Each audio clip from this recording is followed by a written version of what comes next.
Developing now, the federal government has been shut down for 2 days, and according to lawmakers, neither Republicans nor Democrats seem to be willing to give an inch. The Senate floor is open today, but the chamber will not vote because of the Yom Kippur holiday.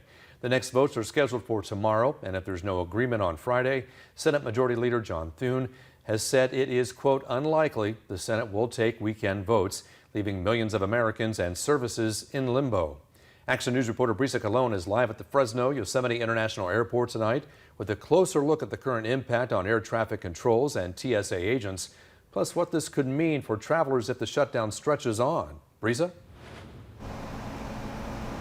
Warren, at this point, things are running pretty smoothly here at the Fresno-Yosemite International Airport, but officials say that in the coming days, if not weeks, things could change pretty quickly for airports all across the country. Now, I was able to speak with an air traffic controller today who tells me that this shutdown only adds stress to their already high-stakes job.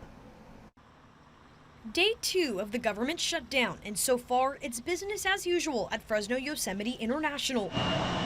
Flights are taking off, terminals filled with travelers. It's been totally fine so far. I have to go through San Francisco and then I'll be over Dallas, but yeah, it's going to impact some travel and some connections over time, perhaps even more. But behind the scenes, federal employees remain on the job without pay. We're already dealing with one of the most high-stress jobs out there.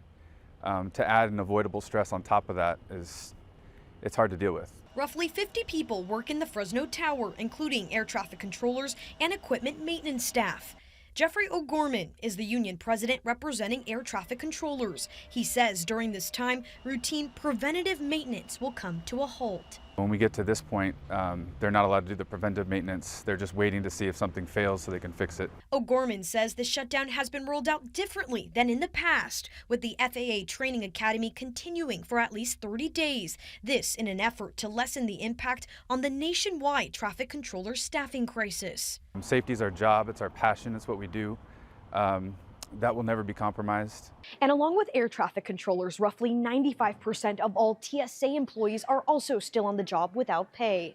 During the shutdown back in 2018 that lasted 35 days, TSA officers called out of work at an increased rate due to financial hardship. This, according to a TSA spokesperson. Now, 2 days into the shutdown, officials say it's too early to know what impacts could be felt. A prolonged shutdown could potentially have some impact on staffing levels, federal staffing levels at the airport. We're monitoring the situation and working closely with our federal partners.